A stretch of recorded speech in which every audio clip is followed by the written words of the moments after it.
ចាសួស្តីពុកម៉ែបងប្អូនចានេះគឺជាសកម្មភាពខ្លះក្រោយពីនាងខ្ញុំបានកិច្ចការចា100ស្ទើបរួចហើយនាងខ្ញុំក៏ចាជាធម្មតានៅក្នុងខេត្តសៀមរាបរបស់នាងខ្ញុំគឺចង់5អញ្ចឹងណាអ្នកខ្លះក៏ស្រឡាញ់ការបែបកាច់អ្នកខ្លះក៏ស្រឡាញ់បែបក្រពុំចា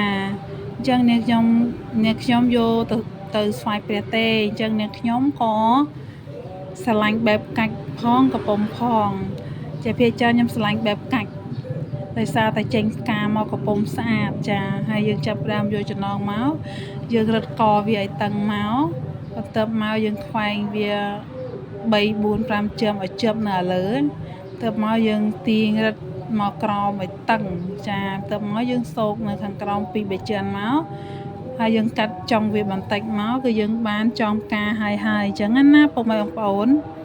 ចាហើយមួយទៀតនេះចានាងខ្ញុំក៏ចាកិច្ចការចាមួយអញ្ចឹងណា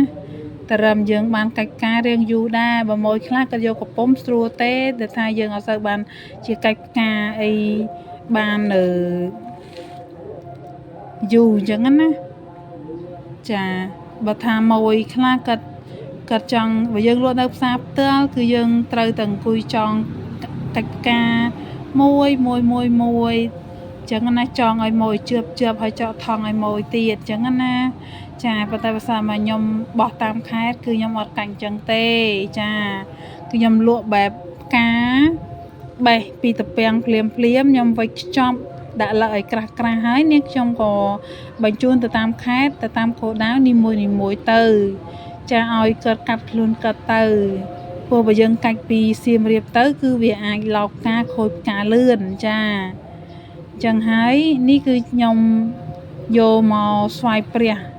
កន្លែងផ្ទះនាងខ្ញុំទេចារៀងរាល់ថ្ងៃសិលខ្ញុំតែងតែយកផ្កាទៅស្វាយព្រះហើយនាងខ្ញុំក៏ស្រឡាញ់ផ្កាចាផ្កាស្រស់ស្អាតហើយក្លិនក្រអូបហើយក៏មានផ្លែហើយក៏អត្ថប្រយោជន៍មានច្រើនដែរចាផ្អើអីយើងលក់បានថ្លៃដែរប៉ុន្តែខ្ញុំអត់បាន